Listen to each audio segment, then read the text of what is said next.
Le logement, ça c'est bien un problème pour tous, surtout pour les plus précarisés. C'est pourquoi ici en Belgique, depuis déjà presque un an, beaucoup d'associations de terrain se sont groupées autour, dans le cadre du ministère de la crise du logement.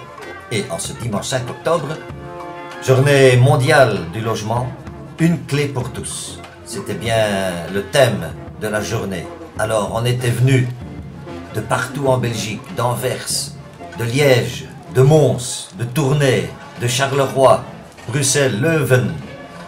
Et on se dirige maintenant vers un squat, un ancien squat hautement symbolique.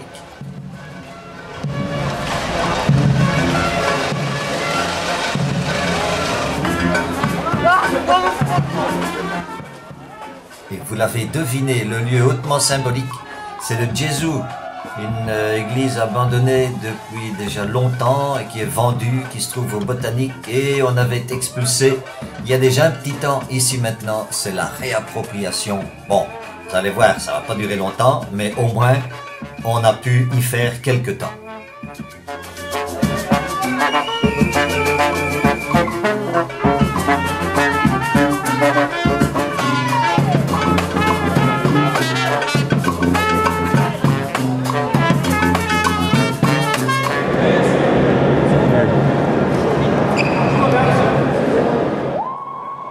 Et on est entré d'une manière très agréable, on commence à se réapproprier les lieux. Évidemment, l'électricité, c'est pas évident. Et en plus de ça, faut pas croire que la flicaille nous a laissé en paix, puisque tout doucement, eux aussi vont s'infiltrer pour essayer d'empêcher ce que nous voulions faire, un tribunal.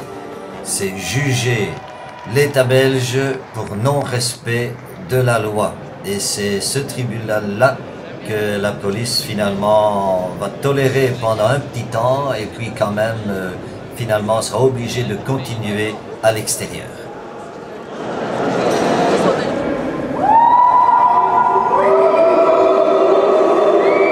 Une partie grandissante de la population belge dans la misère. À Bruxelles, le plan logement de la secrétaire d'État en charge du logement et de l'urbanisme, Madame Françoise Dupuis, promet 5000 logements. 3500 logements sociaux, 1500 logements moyens. Or, à cette heure, 25 000 ménages sont en attente sur les listes pour un logement social. Un Bruxellois sur deux, c'est-à-dire...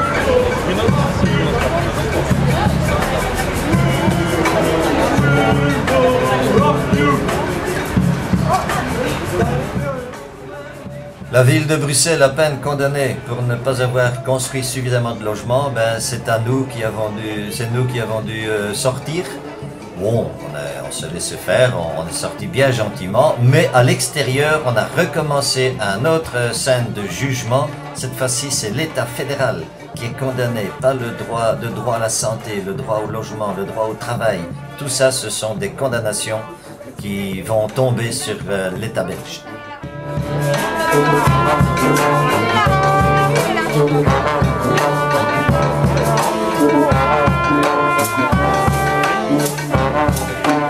Mesdames et messieurs les juges, vous avez aujourd'hui à juger une affaire tout à fait particulière. Et particulière, elle a un double titre. D'abord parce qu'elle met en cause non pas un accusé, mais plusieurs accusés, l'État fédéral belge, la région bruxelloise, la région wallonne et la région flamande. Particulière cette affaire, elle l'est aussi parce qu'elle met en jeu un droit absolument fondamental, le droit au logement, un droit de l'homme parmi les plus essentiels qui conditionne l'exercice de toute une série d'autres. Exercer un quelconque droit à la santé, droit au travail, droit à l'intimité et au respect de la vie privée. Demander à un sans-abri, obligé de dormir à la rue et dont la misère est offerte en pâture aux passants, demander ce qu'il pense de son droit au... Et à la fin du tribunal, évidemment, comme la fête est plus ou moins finie au Jésus, ben, les flics sont sortis avec sous évidemment les colibets de tout le monde. Cette fois-ci, c'était eux qui étaient expulsés. Pas d'expulsion sans relogement! Pas d'expulsion sans logement!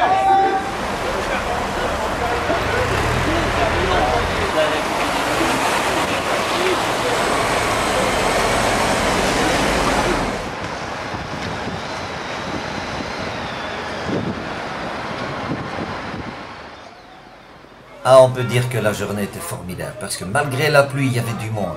Et puis alors, surtout maintenant, en revenant vers le 123, ce qui est extraordinaire, c'est que tout le monde a pu reprendre sur l'air de la balade des gens heureux de Lenormand, la chanson créée par les gens de Charleroi, de Liège, de Mons, le GADL.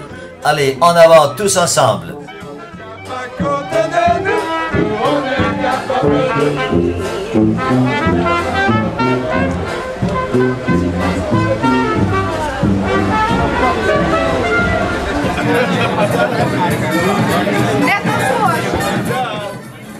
Et la journée évidemment se terminait par un petit gueuleton préparé par les gars du 123.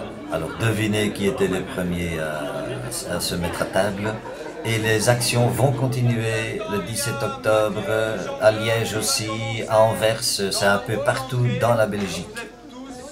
Invité à venir voir ce qu'il a fait à montrer. Merci ma posée. Et pour les Flamands, la même chose.